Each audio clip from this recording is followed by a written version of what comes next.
C'est l'Islam au présent sur Beurre FM. Bonjour et bienvenue. Heureux de vous retrouver pour une nouvelle semaine. Bonjour Imam Abdelali. Bonjour, assalamu alaikum wa rahmatullahi wa barakatuh.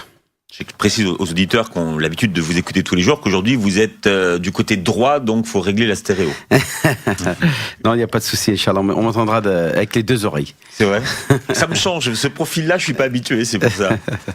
Ça va bien, Imam Abdelali? Alhamdulillah, ouais, pour un lundi, c'est bien. On démarre bien la semaine, Inch'Allah, dans la bonne humeur, et puis on va essayer de, on va dire, encore plus remplir notre récipient de savoir. On a en plus un invité éminent avec nous, qui va nous faire profiter de ses connaissances vastes sur le sujet justement du Maroc. Puisque vous le savez, tous les lundis, nous évoquons des villes dans leur dimension musulmane. Nous avons démarré notre périple au Maroc il y a 3 semaines, et après Fès, Marrakech, Meknès, eh bien nous allons évoquer ce matin les villes côtières. Notre invité s'appelle Mohamed Metalsi. Bonjour. Bonjour. Vous êtes urbaniste. Merci de votre invitation. Avec plaisir, historien d'art et spécialiste des villes islamiques, et vous êtes actuellement directeur des actions culturelles de l'Institut du monde arabe de Paris, et l'un des commissaires de cette exposition qu'on peut voir. C'est une première en France à l'Institut du monde arabe sur le Maroc contemporain. Je dis que c'est une nouveauté parce que d'habitude on a plutôt tendance à s'intéresser à l'histoire, et là vous êtes allé chercher dans les artistes contemporains du Maroc, quelle que soit leur discipline d'ailleurs. Je pense que c'était un défi de dépenser le temps et le savoir pour organiser une très grande exposition pour la première fois à Paris. Cette exposition rassemble 80 artistes, plasticiens et pluridisciplinaires, de la peinture à la sculpture, de l'architecture au stylisme, à la vidéo, à la photographie, aux installations, etc., etc. C'est sur plus de 2500 mètres, c'est quasiment 3000 mètres carrés. Et c'est une des premières pour l'art contemporain au Maroc à Paris. Bien. On va parler d'histoire aujourd'hui. On va évoquer le Maroc dans sa dimension historique avec également un habitué d'émission, c'est Nabil Mechta qui est avec nous. Bonjour Nabil. Bonjour. En plus, on est très heureux de recevoir notre frère qui est là parmi nous et qui est spécialiste sur le Maroc. Bien. Ça fait un très grand plaisir. On disait, Imam Abdelali, tout à l'heure qu'on va aller sur la côte aujourd'hui. On va évoquer deux villes côtières. Oui, effectivement, qui permettent d'illustrer un petit peu la dimension un petit peu mondiale et le rôle que la dimension, l'aura qu'a le Maroc sur le reste du monde, et puis notamment sur la côte, puisque Tanger est une ville qui se trouve donc auprès du détroit de Gibraltar et qui est un petit peu le carrefour un petit peu du monde entier, puisque passent par là tous les navires et tous les transports maritimes qui viennent d'Asie, d'Afrique, d'Europe, etc. Donc c'est une ville qui a une notoriété à l'échelle mondiale, et puis la capitale bien sûr, qui est en même temps la capitale diplomatique, où il y a aussi le siège du pouvoir, notamment de Sa Majesté le roi Mohamed VI, et puis de toutes les ambassades des pays du monde entier. Donc effectivement, là nous allons pouvoir, Inch'Allah, découvrir un peu mieux la dimension moderne et internationale de ce pays qui est le Maroc, ce magnifique pays. Alors la légende attribue la fondation de la ville de Tanger à Noé. Qui répond à ça? Il me semble que moi j'ai jamais vu ça, j'ai jamais lu ça. L'archéologie prouve seulement qu'il y avait effectivement des Phéniciens. D'ailleurs, le mot Tanger, ça vient du mot oriental, proche-oriental, sémitique, arabe, qui veut dire tin, qui veut dire de l'argile. Et c'est parce que les Phéniciens, à cette époque-là, qui étaient des grands commerçants et fabricants, avaient pris cette ville-là avec les comptoirs, avaient pris cette ville-là comme une industrie de tout ce qui est en poterie. C'est tout ce qui est... Voilà, c'est à partir de là qu'on a vu que petit à petit, la ville, elle a évolué. Voilà. Alors, Noé, je suis dans l'eau. J'ai fait un grand plouf. Il y a toujours une différence entre la légende et l'histoire et l'archéologie. Donc, ce que je peux dire au niveau philologique, Tanger, Tengis, Tanga, il y a deux explications, deux interprétations. D'abord, la première, comme celle que je viens d'entendre, d'écouter. Et la deuxième, c'est que ce terme est un ancien berbère, qui veut dire aussi lagune. Et c'est vrai que... Qui veut dire là Lagune, les lagunes au pluriel. Les lagunes. Des Le- lacs. Ah, les lagunes. Les lagunes. Mhm. Parce que dans cette région, d'après les archéologues, et c'est vrai que les recherches le prouvent, que de Tanger jusqu'à l'Arrache, il y avait beaucoup, beaucoup de lagunes. Et quand on voit par GPS actuellement, la science de l'objectivisme géographique nous démontre qu'il y a encore des traces. Il y a encore actuellement, quand il pleut, beaucoup, beaucoup, beaucoup d'eau. C'est la région la plus pluvieuse du Maroc. Et ça confirme ce qu'on avait dit, parce que le Oui. ga, c'est au fait Oui. le ja, parce qu'on peut dire église, comme on peut dire Bien sûr. jles, on peut dire, par rapport au ja, on peut dire gamel, gemel. Ça, c'est les Phéniciens qui avaient sûr. cette phonétique-là. La deuxième explication, c'est que on confond souvent le site géographique et la ville elle-même, ou les entités urbaines qui ont été installées au fur et à mesure des civilisations. Parfois, on conçoit que les mêmes civilisations conçoivent dans les mêmes sites les mêmes cadres bâtis. Mais en fin de compte, c'est faux. Pour Rabat aussi, pour Tanger, ce sont des villes bien situées. Tanger plus, parce que c'est entre deux mers et deux continents. Donc, ce sont deux villes qui ont connu beaucoup de discontinuité. Pas comme Marrakech ou Fès, au centre, bien protégé, qui ont connu une continuité territoriale et géographique et urbaine depuis 1000 ans. Alors que Tanger et Rabat, ils ont connu une histoire, ce qu'on appelle dans la longue durée, discontinue, ou en dents de scie. Ils connaissent un éclat historique, urbain, architectural, et après, ils disparaissent parce qu'ils sont détruites. Et Tanger, par exemple, a été détruite plusieurs fois. Et quand on voit le mythe de Tanger et sa légende qui se confond avec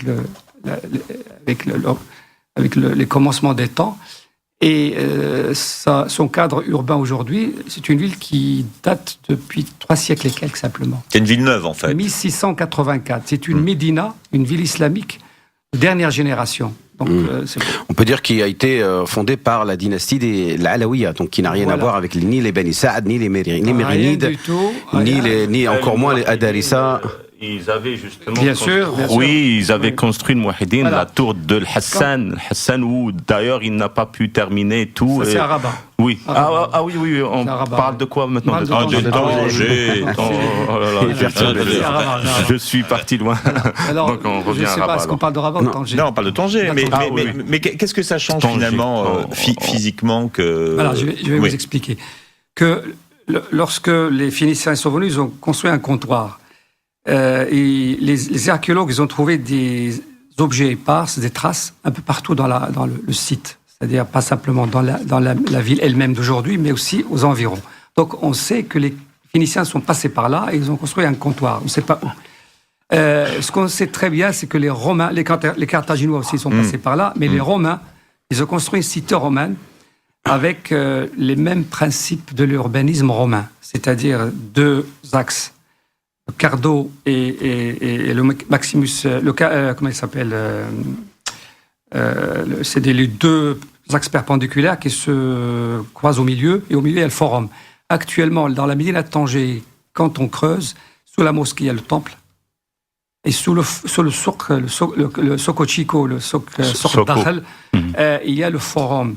Donc, ce sont des superpositions de civilisations, mais pas de continuité de civilisation. Ouais. Et ça, c'est les villes de portuaires qui connaissent cette histoire un peu mouvementée, cette histoire un petit peu, chaque civilisation cache une autre, etc. Alors que si on étudie Fès et les autres villes, c'est plutôt dans la continuité Ça s'ajoute, linéaire, ça s'ajoute. C'est une croissance. Quand il n'y a pas de croissance, il y a un arrêt. Alors que Tanger, qui était avant Fès, Marrakech, Rabat, etc., il a connu des effacements pendant des siècles. Donc il avait eu des histoires un petit peu sans parole, et il y a seules les pierres, l'archéologie, les traces qui peuvent en parler un petit peu.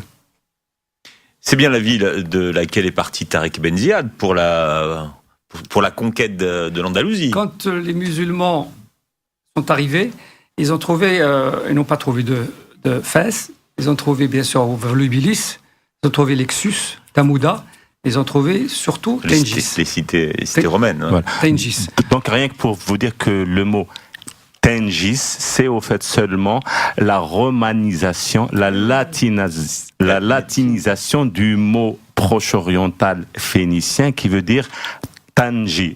Tanj, qui vient du Tain. Tain, justement, vous avez dit qu'il y a eu des lagunes. Et ça prouve donc archéologiquement que, effectivement, les premiers commerçants avaient bien donné le nom selon ce qu'ils avaient trouvé. Et c'est à partir de là qu'ils ont fait des grandes industries de poterie. Mais à quoi ressemble la ville que découvre Tariq Ibn Ziyad alors ? Tariq Ibn Ziyad, quand il est arrivé, il n'a pas trouvé une ville musulmane, il a trouvé une ville romaine. Donc avec une architecture Absolument. romaine. Parce que lorsque Idrissi, le grand géographe, Bakri, le grand historien géographe qui est passé par Tengis, il décrit une ville avec beaucoup d'arcades, beaucoup de colonnades. Et beaucoup celui qui a trouvé la ville de Tanger, c'est pas Tariq ibn Ziyad, c'est Uqba ibn Nafi' al-Fihri. Oui, non, mais... Puisque Tariq ibn Ziyad est conquérant de l'Andalousie. Il est un des commandants de l'armée de Uqba. Mais c'est Uqba qui découvre Tariq ibn Ziyad, c'est un Tangérois. Voilà, il est lui-même. Alors, il découvre pas. Il est originaire, c'est un berbère lui-même. Quand je suis bilingue, je veux savoir quelle ville il voit. C'est pas seulement berbère.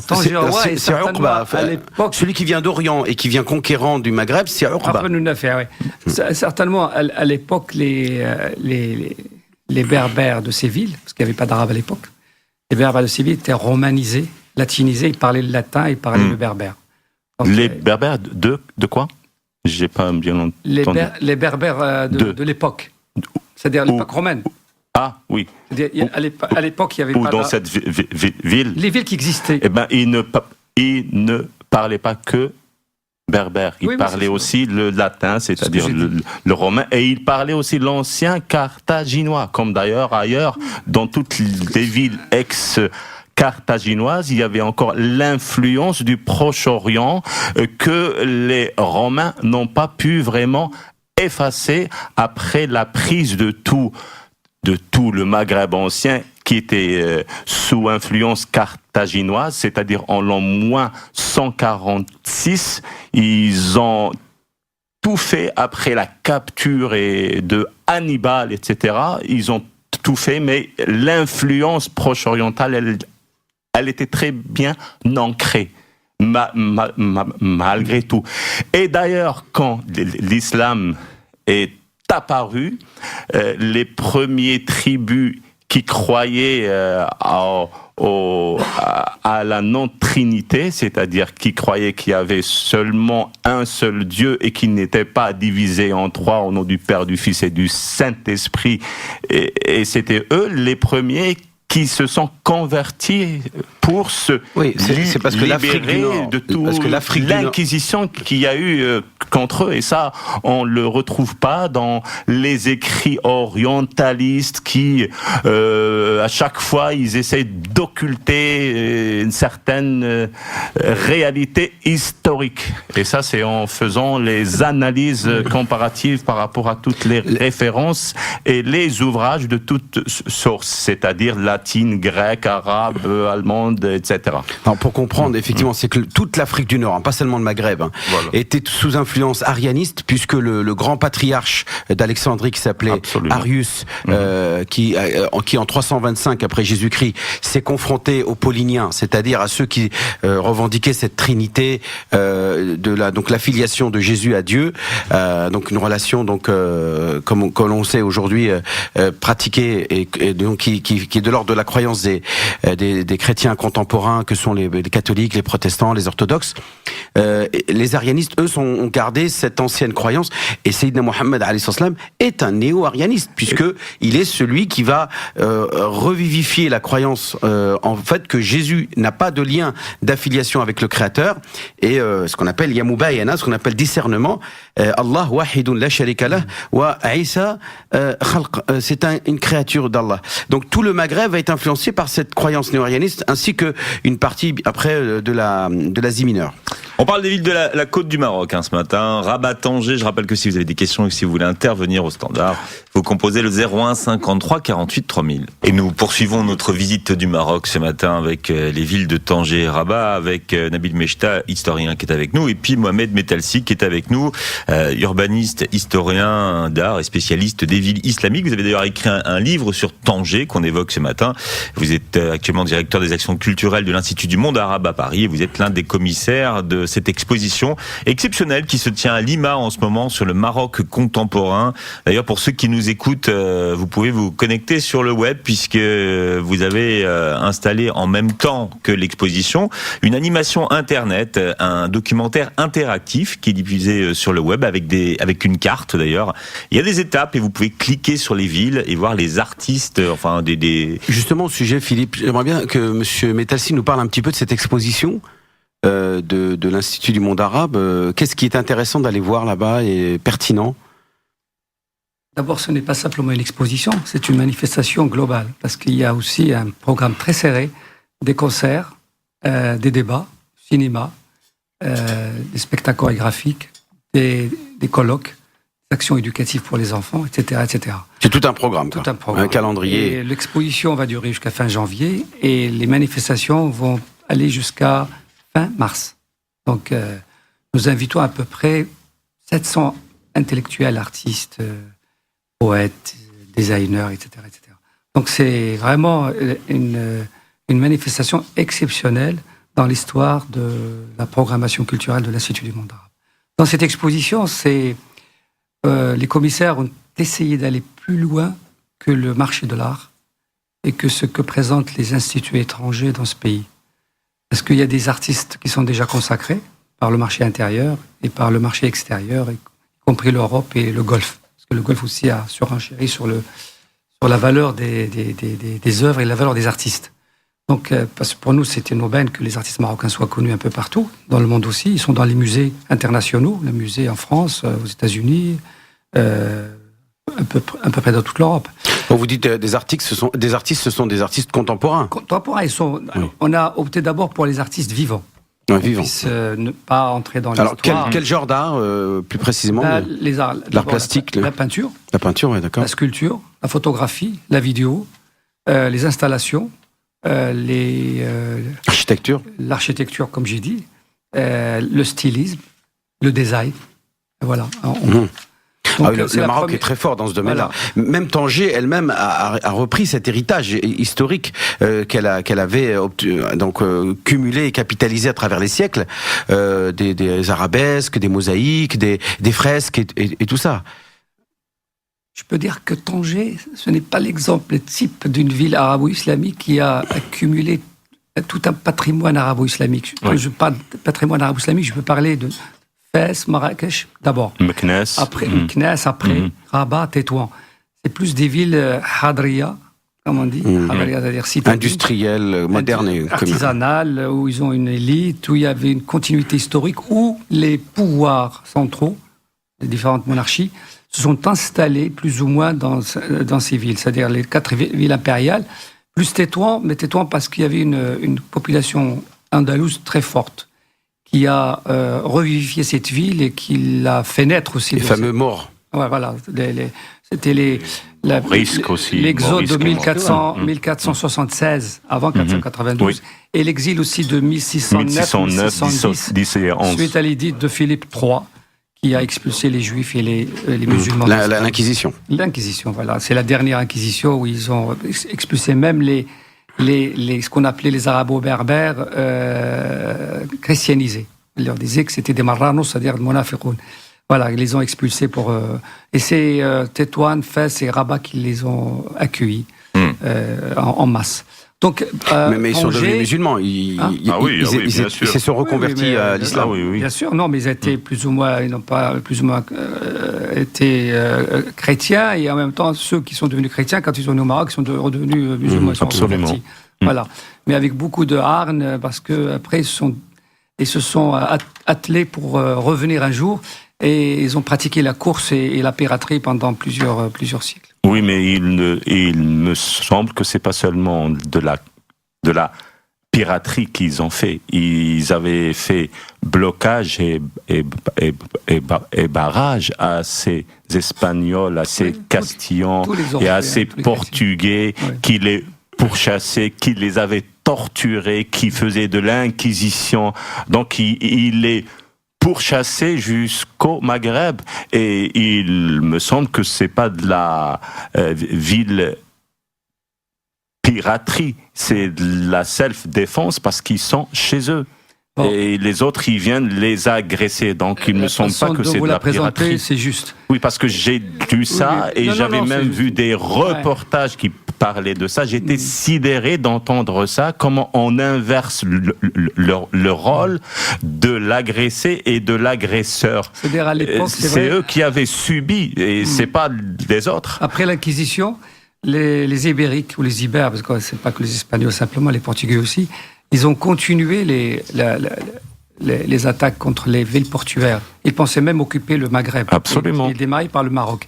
Donc ils ont occupé d'abord toutes les villes portuaires, Ceuta, que le Portugal a pris. C'est pas l'Espagne qui a pris le Portugal, c'est le Portugais. Qasr Sghir, Qasr Majaz, c'était entre Ceuta et Tanger, c'était une ville importante qui a disparu. Un arsenal de guerre qui a disparu parce que les Portugais l'ont incendié. Mais ils ne l'ont pas occupé, parce qu'ils ne pouvaient pas occuper tout. Parce que le Portugal n'était pas un pays très... qui n'avait pas une démographie importante pour s'installer un peu partout. Donc ils ont pris Ceuta, Tanger, Assila, Larache, Rabat et Rassalé, ils ne pouvaient pas. Ils sont partis à s'installer à Mogador, etc. Voilà, toutes les côtes. Et une fois qu'ils sont installés là, ils pensaient qu'avec le roi Sébastien, qui pouvait occuper le territoire du Maroc d'aujourd'hui, ils ont fait une guerre, la guerre de ce qu'on appelle la bataille des Trois Rois. C'est là où le Portugal a perdu des milliers et des milliers et des milliers de personnes. Il y en a qui disent 30 000, il y en a qui disent moins, etc. Bon, ce sont des milliers avec le roi. C'est dans quelle année à peu près ça? C'est au quel temps siècle? de Mansour Dahbi, c'est vers le XVIIe siècle. Voilà, juste avant les Alaouites. Okay.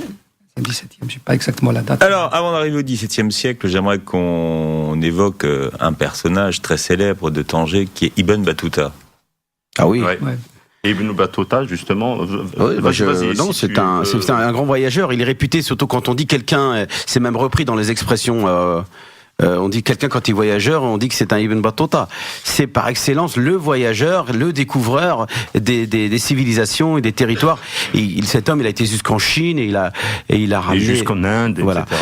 Mais ça n'est pas lui qui est l'auteur de tous ces récits. Ce sont apparemment ses élèves quand il est rentré qu'il a repris toutes les informations. On n'appelait pas ça Rihla. Oui. Il avait appelé ça Rihla. Voilà. Et d'ailleurs, il est né, Rihla. Et d'ailleurs, il est né à Tanger. Et c'est il est né en 1300, il est mort en 1370. 14e siècle. Oui. Et il s'était basé sur El-Sharif el-Idrissi avant lui, qui avait d'ailleurs fait, comme vous le savez, le grand géographe de Roger II, et que l'Occident s'est basé sur ses ouvrages monumentaux sur sa carte et d'autres explications pour avoir la Renaissance et l'âge des Lumières en la matière, c'est-à-dire dans tout ce qui est géographique. D'ailleurs, il avait fait les 5 continents, d'où le continent américain, c'est-à-dire Al-Biladul Mariqa, d'où le nom America. Et c'est pas Americus Vespucci qui avait donné ce nom. C'est complètement faux. C'est-à-dire par analyse historique, on va voir que c'est une supercherie et que cette fausse idée doit être dévoilée. Et corrigée. Voilà. Bien. Tous ceux qui vont aller à Tanger, qu'est-ce qu'ils peuvent voir comme justement vestiges de cette époque islamique? Qu'est-ce qui reste? La ville de Tanger, d'abord, elle excelle par son site. C'est parmi les plus beaux sites du Maroc.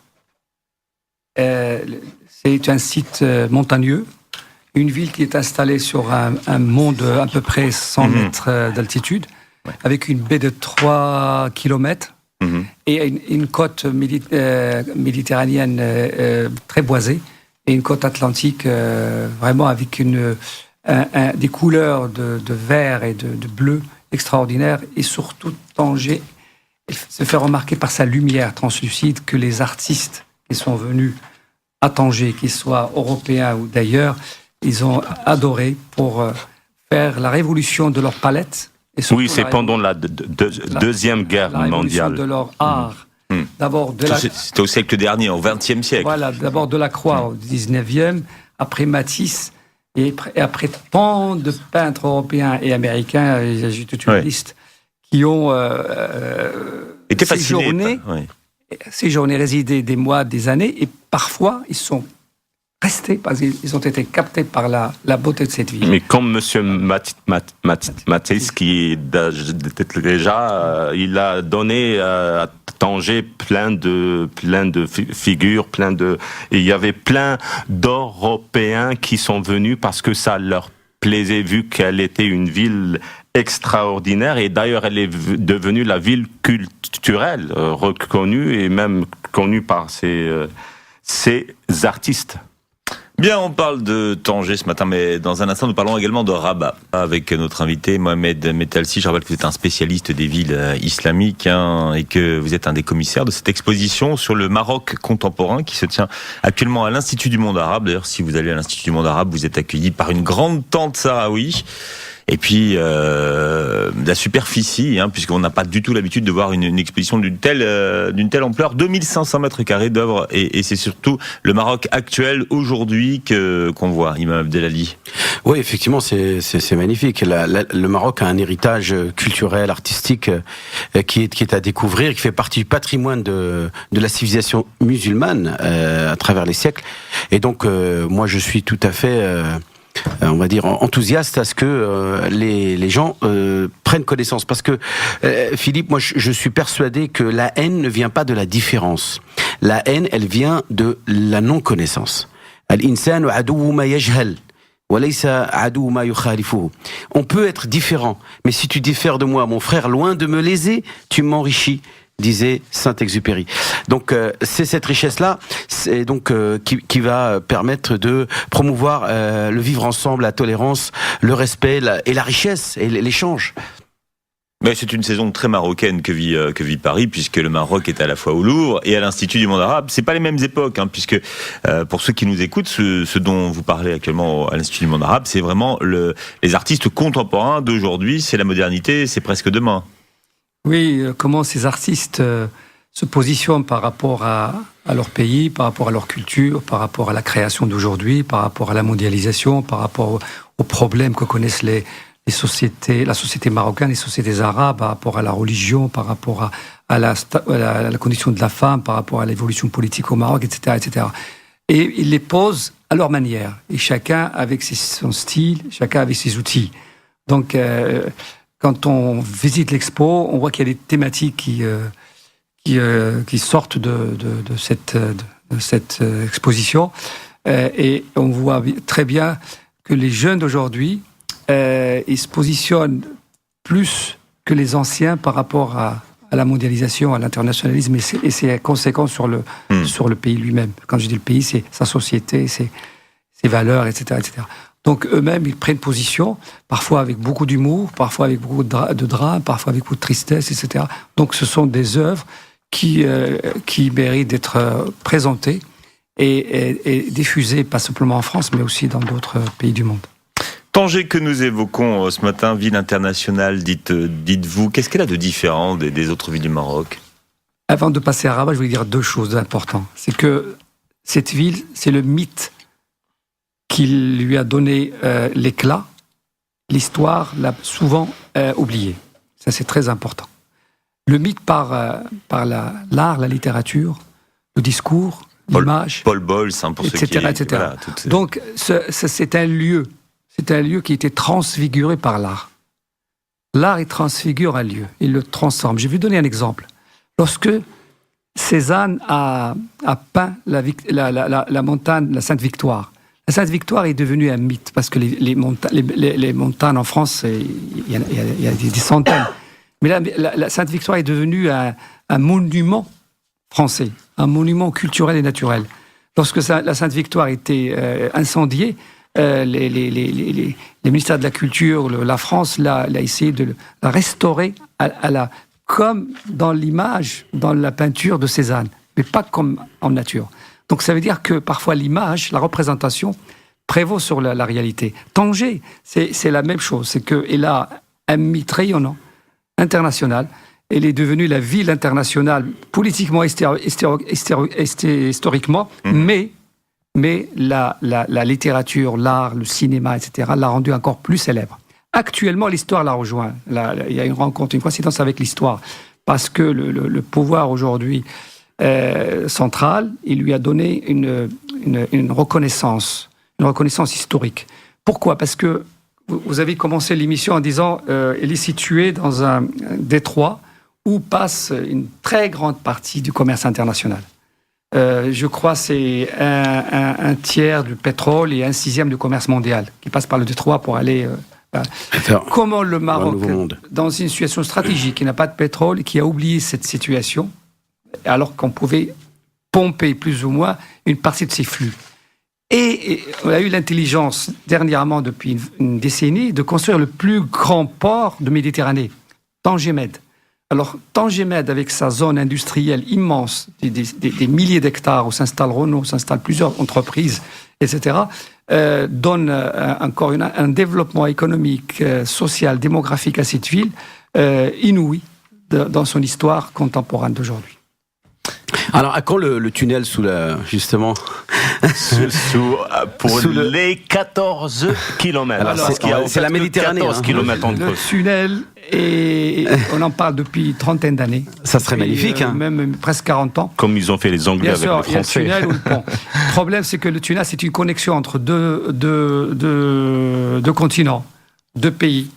Donc, ce n'est pas le Maroc, il cherche tellement, il aimerait bien, parce que le Maroc, il sera la connexion entre l'Afrique et l'Europe. Mais est-ce que les Européens en veulent actuellement ? Donc, c'est ça le problème. C'est le côté européen qui... Ça dépend par rapport aux autres pays. On n'en parle plus trop en ce moment. Quand ils verront que l'Afrique se développe un peu plus, je crois qu'ils auront intérêt à le faire. Il me semble que ce n'est pas que ça. Diplomatiquement, ça peut jouer énormément.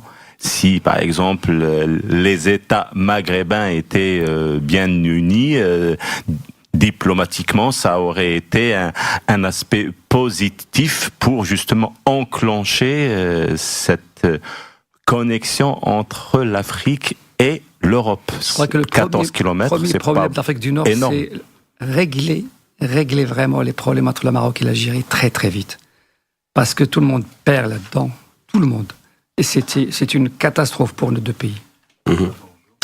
On va parler de Rabat maintenant. De son histoire. Évoquer de cette autre ville. Nabil, d'où vient le nom de Rabat ? Alors, comme je vous l'ai dit avant par rapport avec le monsieur, ça veut dire de Rabt Ribat al-Fath, c'est-à-dire à cette époque-là où il y avait les Mourabitoun, ils avaient justement construit une citadelle à partir de laquelle ils avaient chassé les Barghouata qui étaient une tribu vraiment une rebelle et hérétique. Donc ils étaient là pour justement faire face à cette rébellion. Le mot ribat vient du verbe rabata, Philippe, qui veut dire attacher, liguer, nouer. Et c'est cette pratique qui était un rituel soufi où ces conquérants qui sont venus unifier le Maghreb et même l'Andalousie avec, qu'on appelle Al-Mourabitoun, pratiquaient ce ribat qui était des assises de dhikr, de rappel de Dieu, d'évocation, et qui après a pris une dimension politique, puisque après on construisait des citadelles qu'on appelait ribat, des villes qu'on appelait ribat, et ainsi de suite. Les deux interprétations sont justes. Je vais simplement rajouter un complément, c'est que dans les monarchie islamique, il n'y avait pas la notion d'État-nation, mais il y avait la notion de Dar Islam, Dar al-Harb. Donc, dans le Dar al-Islam, c'était un réseau, la maison de l'islam. Ouais. C'était un réseau de ribat, de qala'a, de forteresses, pour dominer le territoire, et surtout les parcours commerciaux. Parce qu'il y avait parfois des tribus qui n'étaient jamais assujetties au pouvoir, dans les montagnes et dans le désert, parce qu'il y avait des nomades, etc. Mais par contre, les pouvoirs islamiques, l'islam se pratiquait beaucoup dans la ville. C'est la ville qui était le lieu de la loi, charia, le lieu de la religion, le lieu de la civilisation, le lieu de la culture, le lieu de l'architecture, le lieu de tout. Donc, le lieu de la musique, et ainsi de suite. Donc, ces villes, on peut les construire partout. Donc, entre les villes, il y avait des qalas, des forteresses. Et ces forteresses, c'était parfois des ribats, dans lesquels on pouvait se reposer, les caravanes pouvaient s'arrêter, les soldats pouvaient venir, etc. Mais le ribat al-Fath a pris un rôle important au temps des Almoravides, et surtout au temps des Almohades, pour devenir un lieu de ralliement de toutes les tribus combattantes pour aller en Espagne. Donc, ils venaient à des dizaines de milliers de Maghreb, pas simplement le Maroc, ça n'a pas de sens. C'est le Maghreb, à cette époque, on parlait du Maghreb, le coucher de soleil, l'Occident musulman, l'Afrique du Nord. Ils venaient de tous les parcours, de tous les réseaux, de toutes les tribus pour venir s'installer là-bas et partir entre le Ribat al-Fath vers l'Aqsar al-Kibir, c'est le parcours, l'Aqsar al-Kibir vers l'Aqsar al-Majaz, l'Aqsar qui a disparu, l'Aqsar al-Majaz, et traverser le détroit pour aller en Espagne. Et c'est comme ça que les empires almoravides et almohades, et un peu mérinides, mais mérinides c'était la fin, ils ont pu conquérir l'Espagne et construire un empire musulman de l'Occident, musulman très très fort. Voilà. Qui est fondateur de la ville, au final? C'est-à-dire le vrai fondateur, c'est les Almohades. Oui. En 1150, ils avaient... c'était Abdelmoumen qui a fondé la Kasbah, ce ribat de la Qala'a de les Oudaya, qu'on appelle aujourd'hui les Oudaya. Et voilà ce qui est le ratage de l'histoire. C'est que lorsque Yaqub al-Mansour a gagné la bataille d'Al-Arcos en 1195, il est revenu avec l'idée de donner l'éclat à ce ribat, à cette forteresse, pour construire la plus grande ville de l'Occident musulman et même de l'islam. Et de ces murailles de 5 mètres. Il a construit une muraille de 5 km autour. Et il a commencé à construire la grande mosquée qu'on appelle la Tour Hassan aujourd'hui. Il avait construit déjà la Giralda de Séville, plus la Koutoubia. Ce sont les mêmes architectes, les mêmes artisans, les mêmes décorateurs qui sont venus dans les trois. Parce que comme ça, on comprend qu'il y avait une unité de civilisation pour construire le minaret. C'est à ce moment-là que... Et même à Marrakech, la Koutoubia aussi. Oui, c'est ce qu'il a dit. C'est à ce moment-là qu'on a créé le minaret pyramidal. La première fois, parce que le minaret maghrébin et les pyramidales, c'est à partir de comment elle s'appelle, de cette période, avec son ornementation, avec sa construction en pierre, etc., avec son ouvrage, ses ouvertures et ses lanternes en haut, etc. Voilà. Et Yaqub Mansour meurt avant la fin de la construction. Il meurt. Il y a plus ou moins une décadence de l'Empire.